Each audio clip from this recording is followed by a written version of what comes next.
बिस्मिल्लाहिर्रहमानिर्रहीम। अस्सलाम वालेकुम डियर स्टूडेंट्स, उम्मीद करता हूँ कि आप सब लोग जो है वो खैरियत से होंगे। आज का जो हमारा कंटेंट है वो ऑब्वियसली पिछले कंटेंट का तसलसल। हमने पिछले लेक्चर के अंदर जो है टेंसेस के बारे में एक प्रॉपर जो है टेबल जो था वो बनाया था। आज हम देखेंगे कि हम किस तरीके से इस टेबल को स्टेप बाय स्टेप जो है वो लेकर चलते हैं और देखेंगे कि टेंसेस जो है वो अपना किरदार किस किस तरह से और किस तरह और के अंदाज में अदा करते हैं। तो आइए चलते हैं अपने टॉपिक की तरफ। आज की जो डेट है, अगर आप इसको फोकस कर देंगे डेट वाइज है तो आपको जो है फोकस करना आसान हो जाएगा।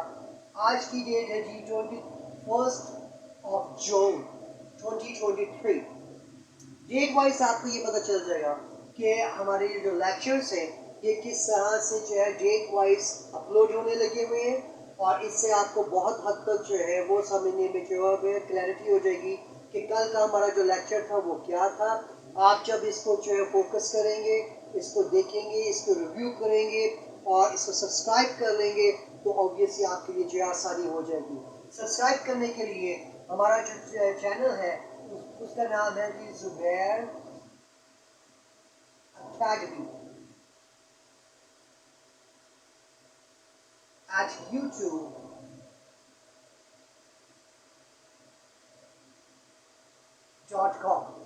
ठीक है, इसके साथ साथ आप मुझे इंस्टाग्राम पे भी जो है ज्वाइन कर सकते हैं और फेसबुक पे भी ज्वाइन कर सकते हैं। अब बगैर वक्त ज़ाया किए हम आगे जो है वो चलते हैं और देखते हैं कि हमारा जो टॉपिक है वो क्या था। लास्ट टॉपिक के अंदर हमने डिस्कस किया था टेंसेस को, कितने मेजर टेंसेस होते हैं हमने बात की थी। मैं थोड़ा सा रिव्यू आपको बता रहा हूँ।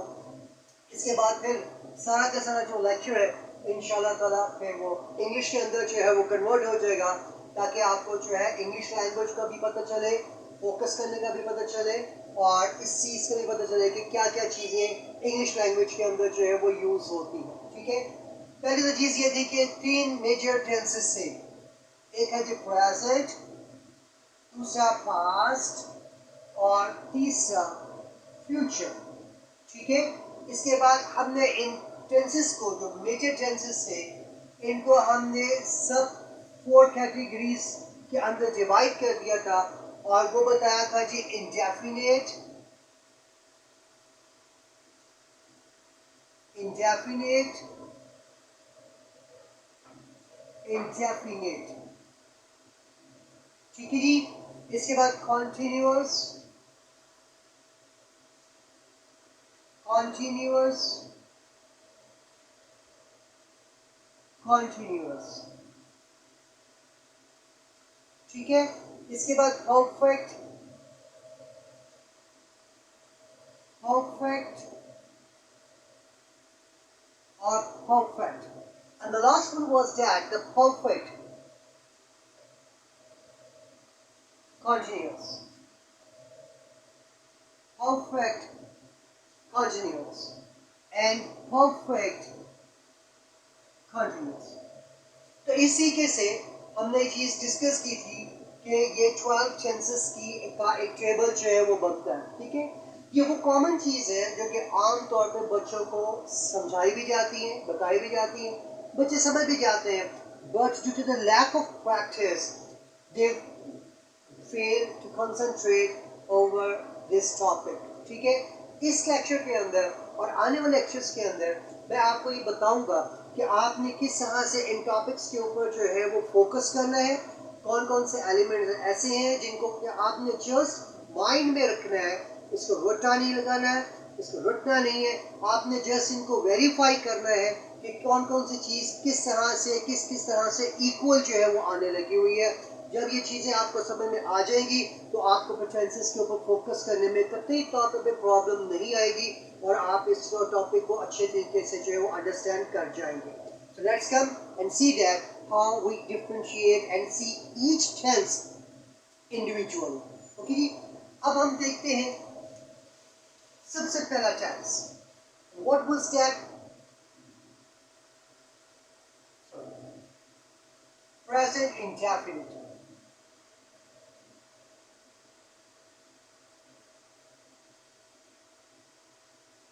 प्रेजेंट इंडेफिनिट टेंस क्या है?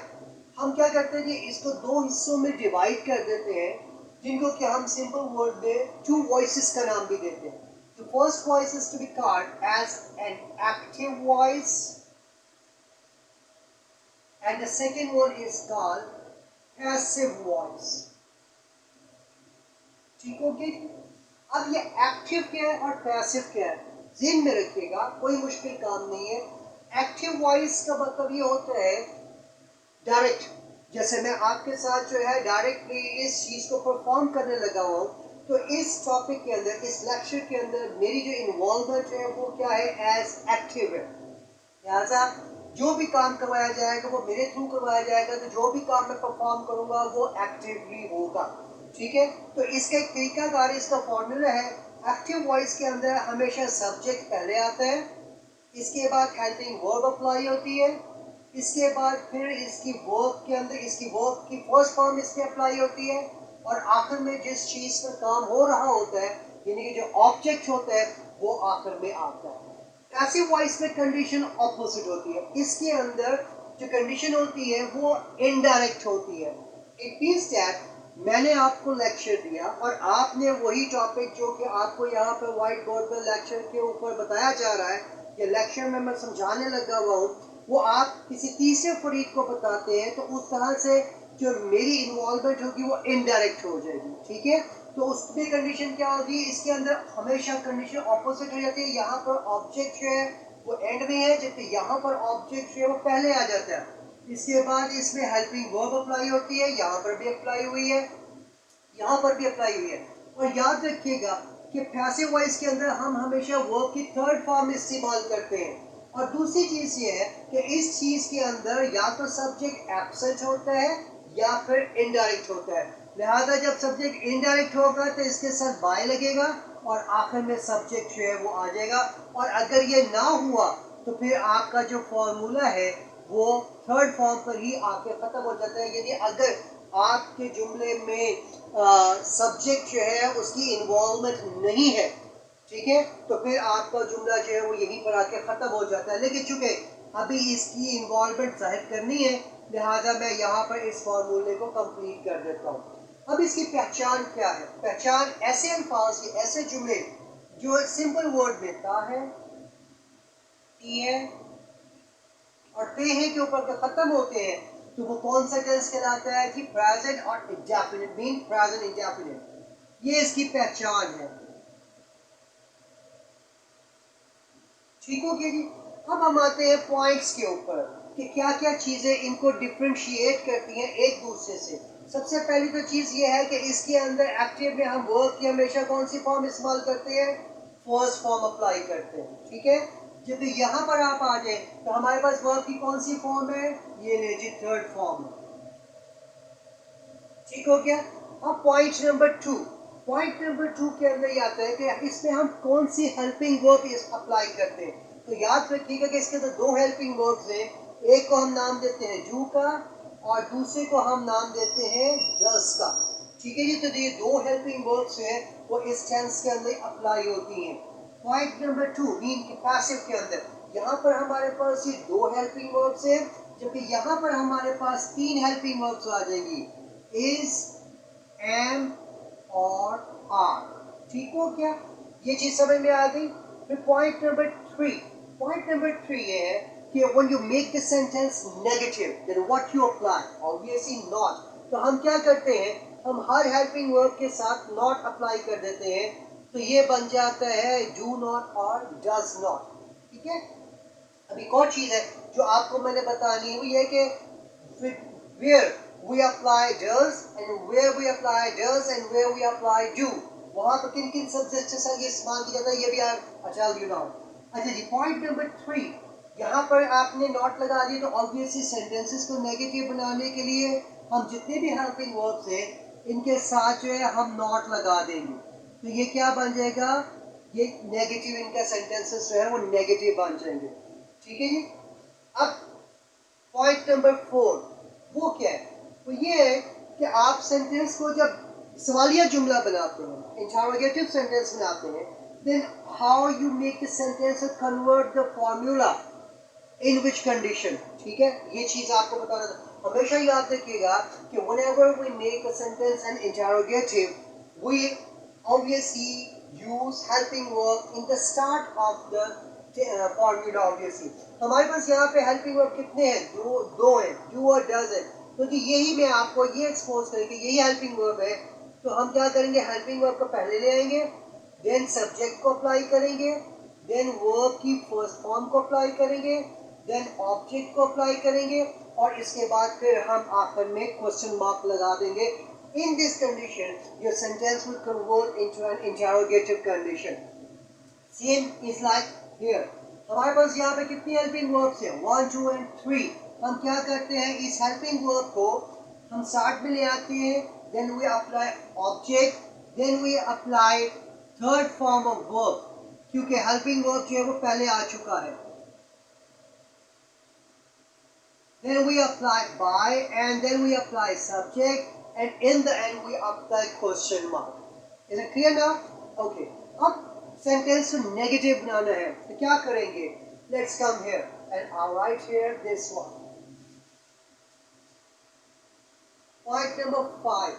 To make the sentence into a negative interrogative, how we apply? We apply helping verb first, then subject, then we apply not, then we apply first form of verb, then we apply object, and then question mark. In this condition, this sentence will convert into negative interrogative. Right? Here in passive, what we do? We apply helping verb. Here we apply an object, then we apply not, then we apply third form of verb, then we apply by, and in the end we apply subject. Is it clear now? And one more thing, that where we have to use, obviously remember that we apply do with I, with you, with we, okay, and they. When we make a sentence negative, an interrogative, or a negative interrogative, okay, in this condition we apply with not. Is it clear now? Same is here. Is, am, or are. Here, sorry. First of all, the does.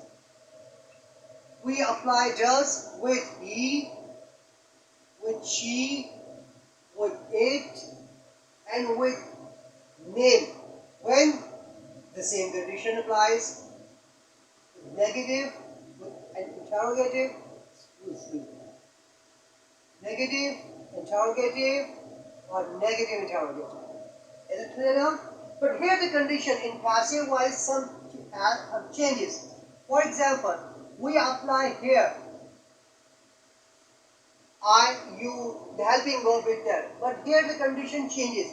And where and how the subjects are being the subject do change. This is what I have to tell you. Okay, but I will tell you inshallah tomorrow in next upcoming lecture that what is the basic difference between the subjective pronouns and the objective pronouns. Why? Because all these subjects do base on pronunciation, mean the pronouns, the parts of speeches. Okay, and I do hope that you must have clearly understood this lecture of today's. So if you find any kind of a query, you can contact with me, you can give your views to me, and your views will be obviously welcome. And if you find satisfied, so obviously give me some likeness, some shareness, and don't forget to subscribe my channel. I do hope that you must have clearly understood about this topic now. Till then, Allah Hafiz.